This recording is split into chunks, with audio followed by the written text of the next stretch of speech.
Hi everybody, I hope you're all doing really well. Back today to talk about the first of my summer reads. For those of you who didn't watch the last video, I decided that during the month of August I'm going to take it pretty chilled on this channel. On Tuesdays I'm going to just be doing a little bookish chat where I run through different things that have been going on in my life, not just to do with reading, but mostly to do with reading. And then on Fridays I am going to be slowly but surely going through little mini reviews of all of the books that I've read in July and August. We're going slowly, 5 books at a time, and then hopefully by the end of August we'll have got through all of them. And so that's what I have for you today. The first book that I finished in July was The Iliad, but not just any version of The Iliad, but Emily Wilson's translation, long-awaited translation of The Iliad. You'll probably know that her translation of The Odyssey was incredibly popular. The first published translation written by a woman.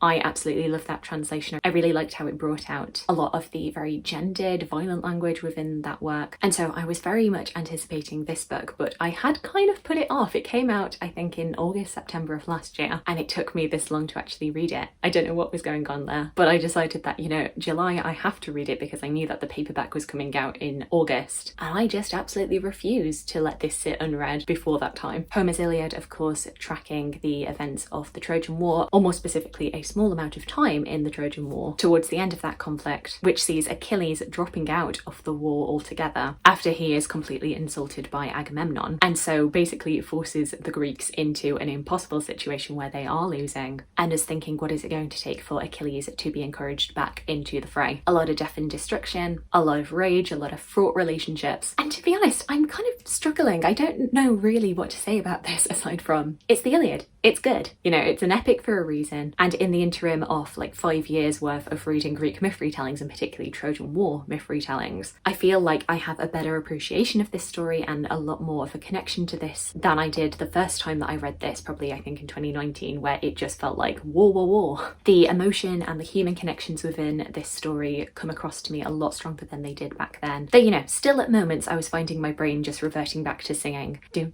doom, doom.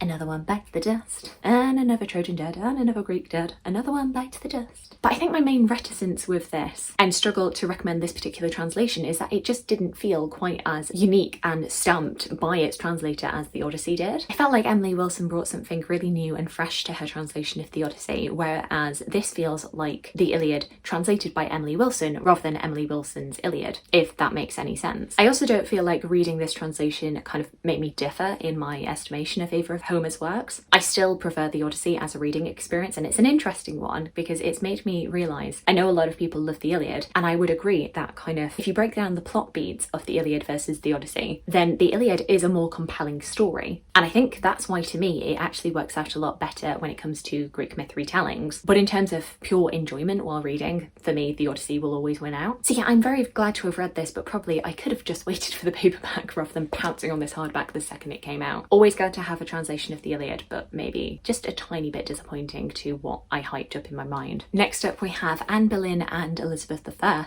The Mother and Daughter Who Changed History by Tracy Borman. Here we have a non-fiction exploration of the lives of these two great women, these two extraordinary women of English history who were mother and daughter, but due to the short amount of time they actually spent in each other's company, have often been written about separately. But in this book, Tracy Borman is tracking their interlinked lives, the parallels that can be seen between the two women, what they meant to each other, and how each other's lives ended up affecting the other. The last book I read that was very similar to this was Romantic Outlaws by Charlotte Gordon, another mother-daughter pairing who spent even less time with each other, Mary Wollstonecraft and Mary Shelley. But where that book alternates chapters, one chapter being Mary Wollstonecraft, one chapter being Mary Shelley, this one is entirely chronological, so we're starting with the birth of Anne Boleyn and then end with the death of Elizabeth, which I actually think was for the best. And through this exploration, Tracy Borman is able to track Anne Boleyn, not just being this controversial second wife to Henry VIII, but being someone who was a profound influence on her daughter, despite the fact that Elizabeth was under a lot of pressure, not to mention her mother, to show her loyalty to her father at any cost. But actually Anne Boleyn's legacy was her daughter's reign. A lot of the opinions, the worldview that she would have, from her marriage negotiations as a monarch, to her emphasis on education, on Protestantism, to other things that you might not consider, such as Elizabeth and her distress at being forced to be in the Tower of London during her sister Mary's reign. This reminder of the building in which her mother mother's last days had been, the way that Elizabeth's life was fraught with illness and anxiety because of the shadow of her mother's death looming over her. The fact that these two shared personalities, being very intelligent, being flirtatious, but also some more negative ones like their rage and stubbornness. Tracy Borman goes into how a lot of people have tended to not assume much of an influence on Elizabeth by Anne Boleyn due to the fact that a lot of Elizabeth's actions in showing her love for her mother came from deeds rather than words. Elizabeth didn't really speak about her mother or try to reclaim her legally early in her reign, especially having seen the public reaction to Mary doing the same thing for her mother Catherine of Aragon. But she would do little acts to show her loyalty, from choosing personal effects of her mother's when her father died, and she was kind of more free to do that. Having the Boleyn jewels in her possession, we also see little ways that Elizabeth was kind of an Anne Boleyn 2.0, and by that I mean she actually improved upon Anne, particularly in that Elizabeth was a much more adaptable figure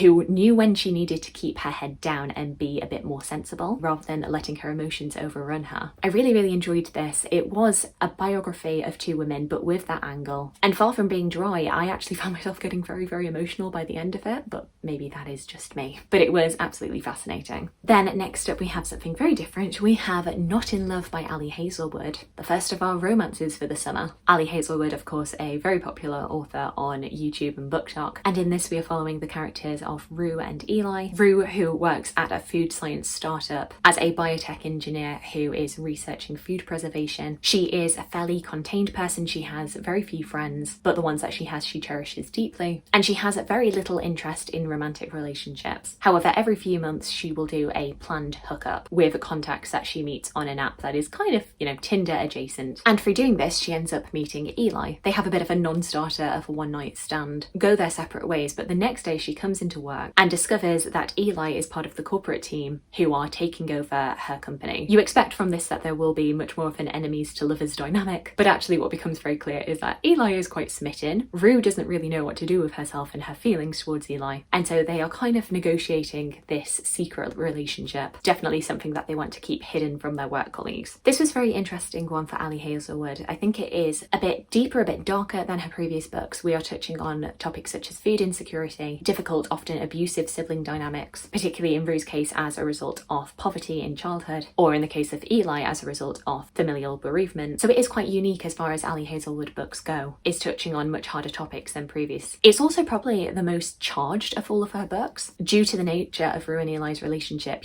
how it starts in a very sexual context, as opposed to her other ones which, do have raunchy scenes but are a little bit lighter in terms of their initial meeting. But because of the way that they met up, sex is always on the table for them. It's always kind of hovering in the air in a way that her other books don't quite have. And so yeah, it was an interesting one and delivered a very different pace. In some ways their relationship was completely sped up, but then in others the actual pace of the book itself just felt a bit frustrating at times and a little bit too slow. You kind of know instantly what's going to happen, so why are we not there already? And why is the conflict completely stagnating all the time? Another thing that I kind of found frustrating about this book is how it pays a lot of lip service to the idea of having sexual boundaries, but then completely chickens out of that discussion. How do I talk about this now? My mother's watching. Okay, so there is a particular sexual act that Rue is very clear from the beginning of the book she does not do. And Eli, when he initially meets her, is completely fine with that, but as their relationship deepens and they spend more time with each other, it's very clear that he is frustrated by this. And Rue is quite adamant in her boundary and kind of challenges him on, do you really think that you're going to be the magical one to cure me of this? And he's like, no, of course not. But because you're seeing his point of view, that he's kind of thinking, well, maybe if she tried it with me, she wouldn't dislike it so much. And that's basically exactly what happens. Rue lets him do this act one time, and then suddenly it's like, wow, she's cured. And I don't know, I just found that quite frustrating, because I feel like it also implies that their relationship isn't really fully consummated until they do that act. I don't know.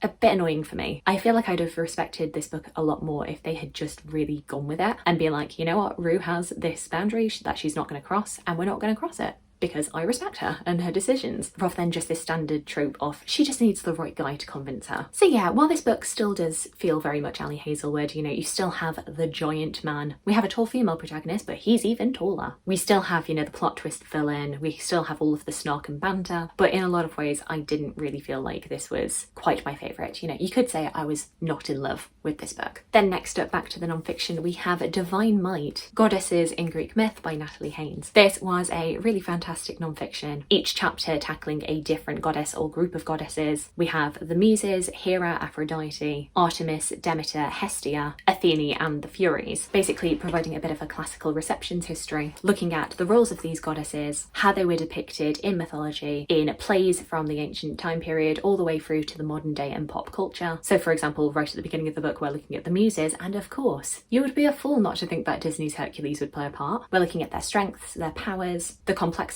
of their stories, and particularly what our attitudes towards these goddesses reveal both about society in ancient Greece, but also our view of women, and particularly powerful women today. And this can be pulled out in different ways, from mistakes or differences in translations to the way that gods will be depicted doing similar acts, and how the judgment on them is different to the goddesses, to different ways that the myths are changed in different retellings, and once again what that says about the person who is telling that story and society at large. And yeah, it was witty, it was informative, it was incredibly well researched. You know, this analysis will not blow your mind. She's not providing anything that is super new or a different perspective, but it is a really great little compendium of all of these women in one place. And then the final book that I want to talk about this video is Oh Miriam, Stories from an Extraordinary Life by Miriam Margolyes, the second memoir coming from Miriam Margolyes, who is basically a national treasure in this country. And this is basically just running through all of the different stories that she didn't get to the first time round in her first memoir, All This Is True. To be honest, there isn't much I can say about this. You will either enjoy Miriam Margolyes or you won't. I would particularly recommend watching any of her interviews on Graham Norton to kind of get a sense of her, but she is hilarious. She is very blunt, she doesn't mince words. If she doesn't like you, she's not going to sugarcoat that. She's not afraid to get a little bit raunchy, a little bit rude and silly,